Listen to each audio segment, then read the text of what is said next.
Howdy all, SOB here. This will be the first in a short series of videos going over various methods of making energy credits in STO. Not everything here will be the best thing ever to do, but these videos are meant to give you all ideas of various methods you can use to get energy credits. Today we'll specifically be looking at part of the crafting system, superior and experimental tech upgrades. With the upcoming Victory's Life expansion and Mark 15 gear, upgrades will be in high demand.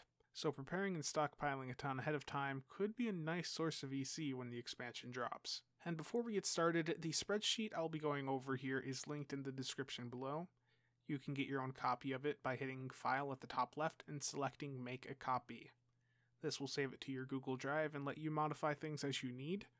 You can leave most of the contents alone. The only cells that need to be changed will be discussed throughout the video.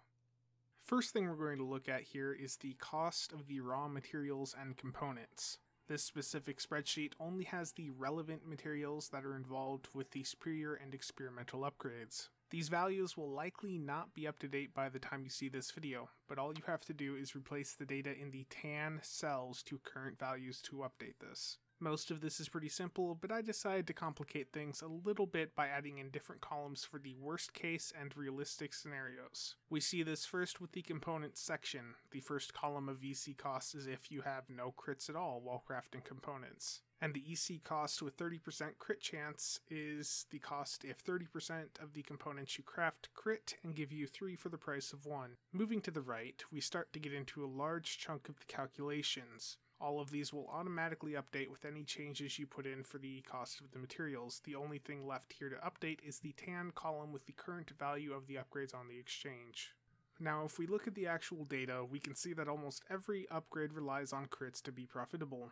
With a very rare DOF at level 15, I had a 78% chance to crit and get 2 upgrades for the cost of 1. And at level 20 with the very rare DOF, I had a 99% chance to crit and get the 2 for 1. We also see that while superior experimental upgrades are worth more, they're generally much less profitable. In one case with the beams experimentals, you can actually lose money crafting them. They also have the downside of having very little demand, making them not the best choice to craft. I'd recommend sticking with the normal superiors as they're much cheaper to craft, have much higher demand, and generally have a better return. Moving to the right, I've put in a section that will simplify this stuff and explain it all a bit better.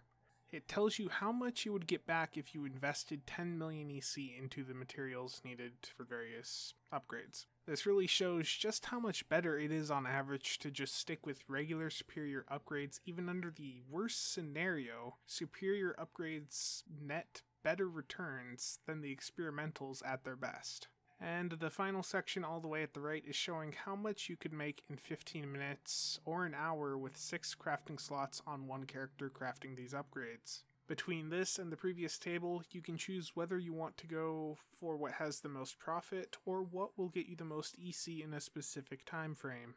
My personal recommendation here is that you craft various superior upgrades on multiple characters using the crafting keybinds I went over in a previous video, which I will link in the description below. Each character you have constantly crafting these superior upgrades should realistically net 2.5 to 3 million EC per hour. So if you're a free-to-play player with just 5 characters that have level 15 in a crafting school, you could net upwards of 15 million EC an hour doing this. That's more than enough to get you going towards lockbox ships and other valuable items on the exchange. And that wraps up this video. If you have any questions, just ask in the comment section below. Thanks for watching, and make sure to check back next week for another video in this series.